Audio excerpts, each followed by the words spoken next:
আসসালামু আলাইকুম সুপ্রিয় শিক্ষার্থী, আশা করি সবাই ভালো আছেন। ওয়েলকাম জানাচ্ছি আজকের সেশনে। আজকের সেশনটা হচ্ছে খুবই গুরুত্বপূর্ণ একটা ম্যাথ। এই ম্যাথটা আমরা বিভিন্ন পরীক্ষায় আসতে দেখি। এই ম্যাথটা মূলত হচ্ছে অষ্টম শ্রেণীর অনুশীলনী 2.1 এর উদাহরণ 6। এই ম্যাথটা রিটেন পরীক্ষায়ও অসংখ্যবার আসে এবং হচ্ছে প্রিলি পরীক্ষাতেও অসংখ্যবার আসে। তো আমরা আজকে দেখব যে এই ম্যাথটা কত সহজে সলভ করা যায়। তো আমাদেরকে কি বলেছে একটু দেখি আসে। কোনো মূলধন 3 বছরে, কয় বছরে? 3 বছরে সরল সুদে মূলে 5,500 টাকা হয়। সরল সুদে মূলে, এটা একটু খেয়াল রাখতে হবে। সুদ, এই যে সুদ আসলের 3/8, অর্থাৎ এখানে 3 ভাগ কত? 8।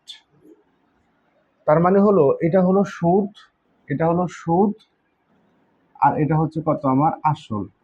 ঠিক আছে, অংশ হলে আসল হার কত? তার মানে আমাদেরকে এখানে দুইটা জিনিস বের করতে হবে, একটা হলো আসল বের করতে হবে আর একটা হচ্ছে হার বের করতে হবে। আসল।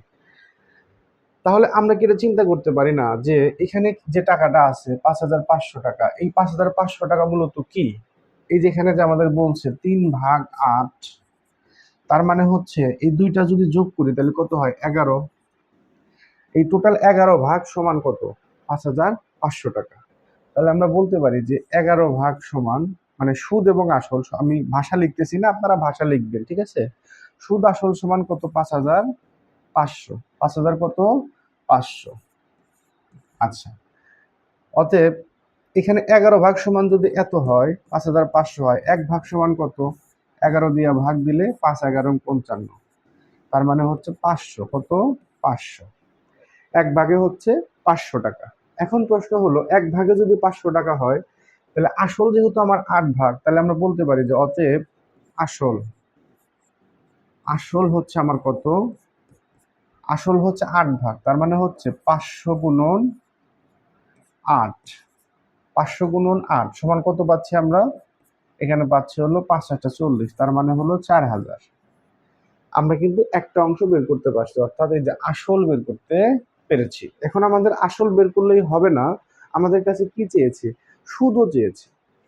আচ্ছা, অতএব সুদ, সুদ হবে কত?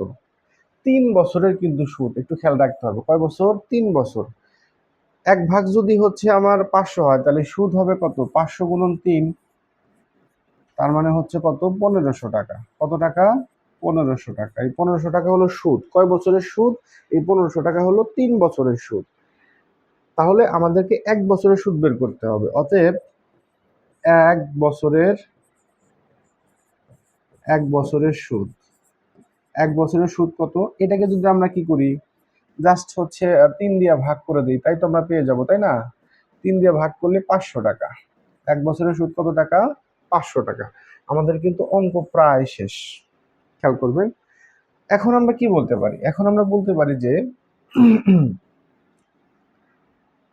4,000 টাকার সুদ, কয় টাকা সুদ? 4,000 টাকার সুদ কত হলে?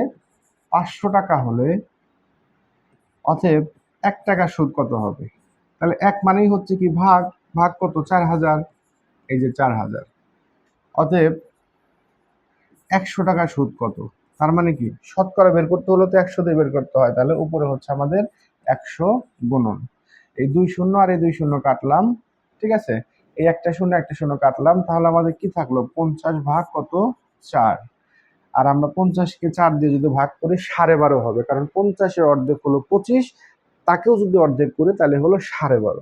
তাহলে আমরা এখানে লিখতে পারি 12.5%। ঠিক আছে, তাহলে একটু চিন্তা করেন, আসলে আমার বের হয়েছিল কত?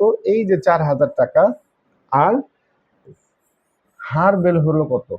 12.5%। তাহলে 12.5% এখানে আছে, 4,000 এখানে আছে, সো এটা আমাদের অ্যান্সার। তো সুপ্রিয় শিক্ষার্থী, দেখা হচ্ছে পরবর্তী নতুন কোনো আর একটা সেশনে গুরুত্বপূর্ণ কোনো একটা ম্যাথ নিয়ে। এ পর্যন্ত সবাই ভালো থাকবেন এবং আমাদের পেজটা লাইক, কমেন্ট এবং ফলো দিবেন, বন্ধুদের মাঝে শেয়ার করবেন। ভালো থাকবেন সবাই, আল্লাহ হাফেজ।